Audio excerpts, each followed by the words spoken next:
Assalamualaikum warahmatullahi wabarakatuh. Kembali lagi bersama saya Ali di channel CEO Horror. Dan pada kesempatan kali ini saya akan menceritakan sebuah kisah tentang awal mula kemunculan legenda si manis jembatan Ancol. Dan tanpa berlama-lama lagi, kita langsung saja masuk ke ceritanya. Enjoy listening to today horror story. Kisah ini dipercaya bermula sekitar tahun 1987 di kawasan yang kini dikenal sebagai Ancol. Pada masa itu, suasana Ancol belum seramai sekarang. Belum banyak lampu jalan dan beberapa bagian masih terlihat gelap dan sepi. Bahkan agak gelap saat malam hari. Di salah satu jalur menuju kawasan pantai terdapat sebuah jembatan kecil. Jembatan itu biasa dilewati warga, pekerja malam, dan sesekali kendaraan yang melintas menuju ke arah laut. Dan di tempat itulah semuanya bermula. Di sekitar kawasan itu hiduplah seorang gadis bernama Sari. Sari dikenal sebagai sosok yang pendiam. Ia jarang terlihat berbicara banyak, namun sikapnya lembut dan sopan pada siapapun.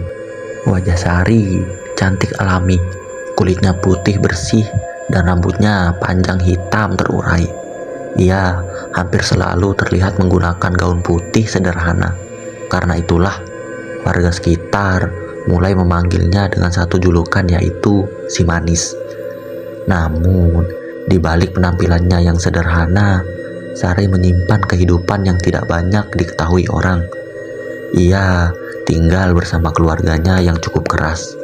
Ia juga jarang terlihat tertawa lepas seperti remaja-remaja lainnya. Dan ada satu hal lagi yang hanya sedikit orang yang tahu. Sari sebenarnya memiliki seorang kekasih. Pria itu sering menemui Sari secara diam-diam, biasanya di sore hari atau menjelang malam. Tempat mereka bertemu hampir selalu sama, di jembatan kecil itu. Beberapa warga pernah melihat mereka duduk bersama, berbicara pelan, kadang tertawa bersama, seperti pasangan-pasangan biasa pada umumnya. Tidak ada yang mencurigainya, tidak ada yang aneh. Namun seiring berjalannya waktu, perubahan mulai terlihat pada diri Sari. Ia jadi lebih sering menyendiri, tatapannya kosong saat diajak bicara. Dan yang paling mencolok, ia mulai sering berdiri di jembatan itu sendirian. Matanya menatap ke arah laut dalam waktu yang cukup lama. Beberapa orang sempat menegurnya, menanyakan apakah ia baik-baik saja. Namun Sari hanya tersenyum kecil dan menjawab singkat kalau ia tidak apa-apa. Jawaban itu sebenarnya terdengar biasa, tapi entah kenapa cara ia mengatakannya terasa berbeda, seolah seperti sedang menyembunyikan sesuatu. Hingga di suatu malam sekitar jam 10, seorang penjaga malam yang sedang berkeliling melewati jembatan itu mengaku kalau dari kejauhan ia seolah melihat dua sosok, seorang perempuan dan seorang laki-laki. Awalnya ia tidak merasa aneh karena ia tahu kalau Sari memang sering datang ke sana. Namun saat ia berjalan sedikit lebih dekat, suasana terasa berubah. Angin yang tadinya biasa saja tiba-tiba terasa lebih dingin, dan suara yang terdengar bukan lagi percakapan biasa, tapi kini terdengar seperti suara perdebatan. Nada suara pria itu meninggi, terdengar emosi, sementara suara sang perempuan terdengar seperti menahan tangis. Penjaga itu berhenti. Ia tak berani mendekat dan hanya memperhatikan dari kejauhan. Beberapa detik kemudian, suara itu semakin jelas. Namun tiba-tiba semuanya berhenti. Tidak ada suara, tidak ada gerakan. Yang ada hanya angin malam dan suara ombak dari kejauhan. Penjaga itu mulai merasa tidak nyaman. Ia mencoba melangkah mendekat. Namun saat ia sampai di jembatan itu, kedua sosok tadi sudah tidak ada. Ia melihat ke kiri, ke kanan, dan ke bawah jembatan. namun tidak ada siapa-siapa. Ia mengira mereka sudah pergi, mungkin pulang, mungkin menghindar darinya, dan ia pun melanjutkan rondanya di malam itu. Namun keesokan paginya, kabar mengejutkan menyebar di antara warga bahwa di bawah jembatan itu ditemukan seorang gadis terbaring diam dengan gaun putih yang dikenakannya dan rambut panjang yang menutupi sebagian wajahnya. Saat didekati, ternyata benar dugaan orang-orang. Itu adalah Sari. Warga berkumpul. Beberapa warga ada yang tidak percaya. Beberapa lainnya pun hanya terdiam. Tidak ada yang tahu pasti apa yang terjadi di malam itu. Tidak ada saksi mata yang berani memastikan. Dan yang paling aneh, pria yang terakhir kali bersama Sari tidak pernah ditemukan lagi. Sejak kejadian itulah, suasana di sekitar jembatan mulai terasa berbeda. Namun bukan sesuatu yang langsung menakutkan. Awalnya hanya hal-hal kecil, seperti ada beberapa orang yang merasa sedang diperhatikan saat melintas.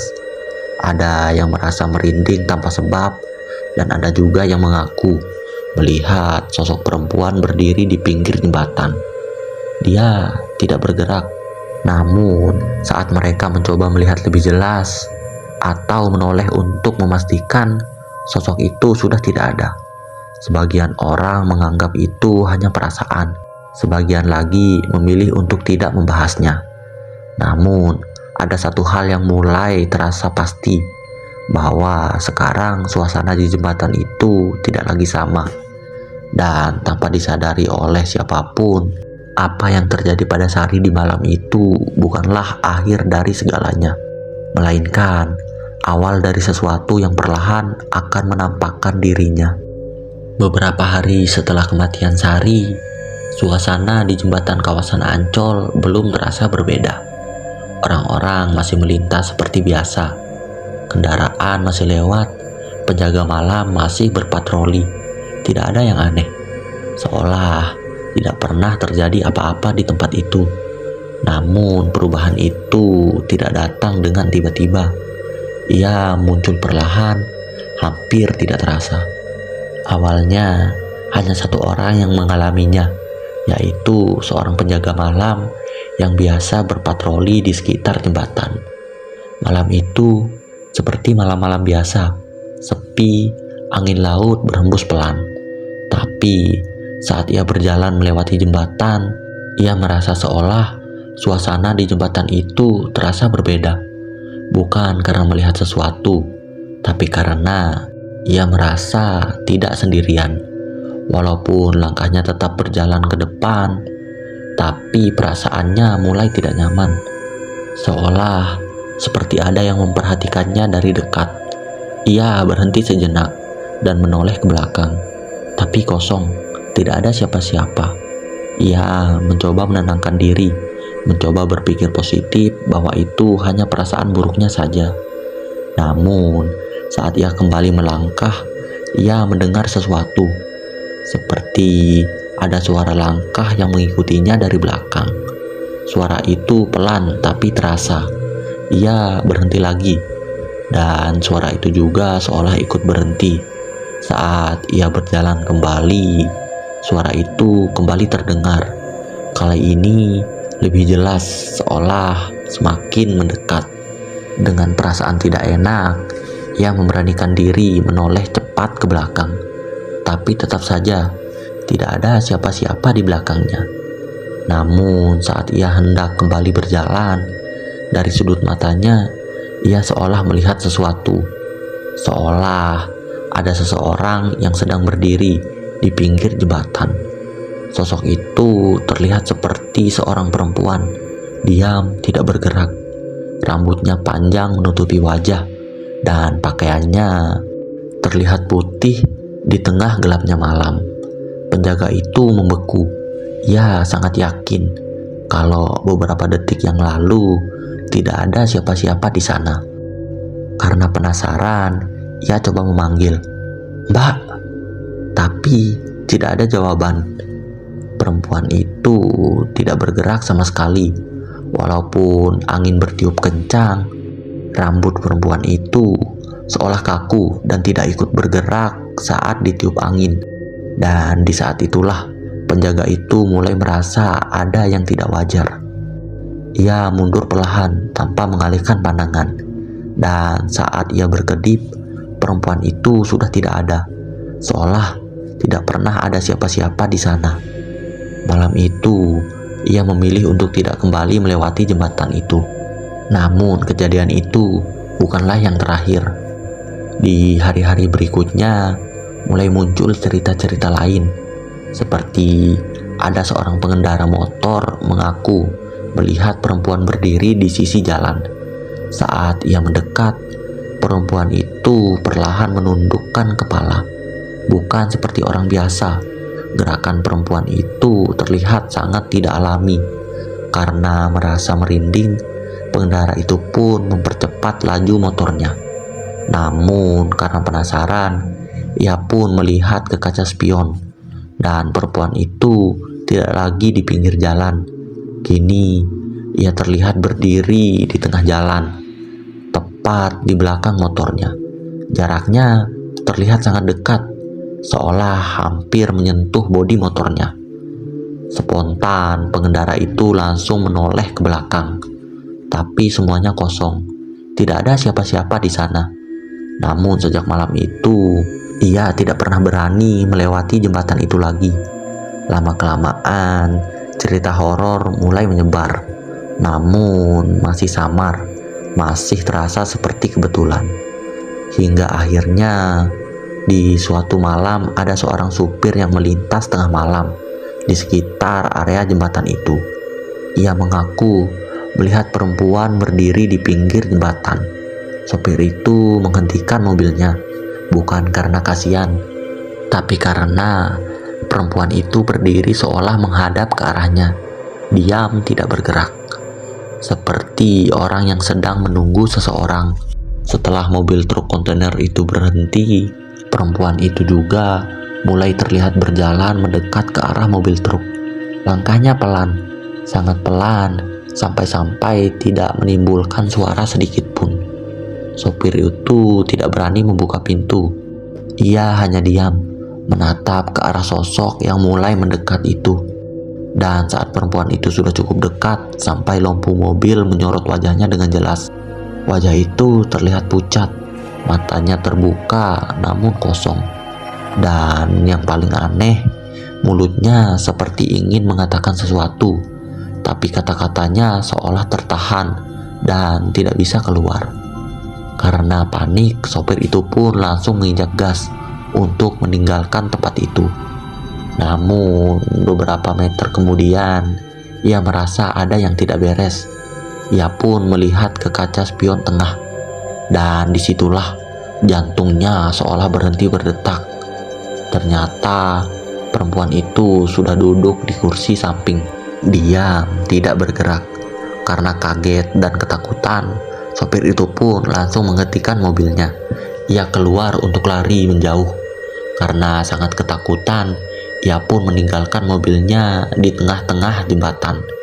Sopir itu tak berani mengambil mobilnya di malam itu.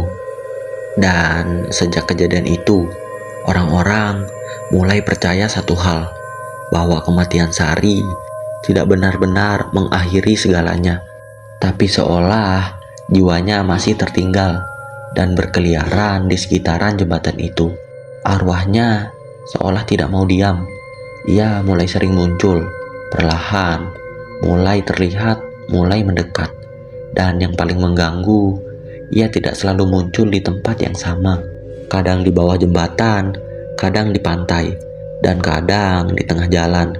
Seolah ada sesuatu yang tidak bisa ia tinggalkan di area jembatan itu. Dan sejak saat itulah, orang-orang yang melintas di sana mulai menyadari satu hal, yaitu jika kamu melihat seorang perempuan berdiri diam di jembatan itu, jangan berhenti, jangan menunggu, karena bisa saja kamu bukanlah orang pertama yang melihatnya di malam itu. Dan mungkin dia ingin ikut naik ke mobil atau motormu.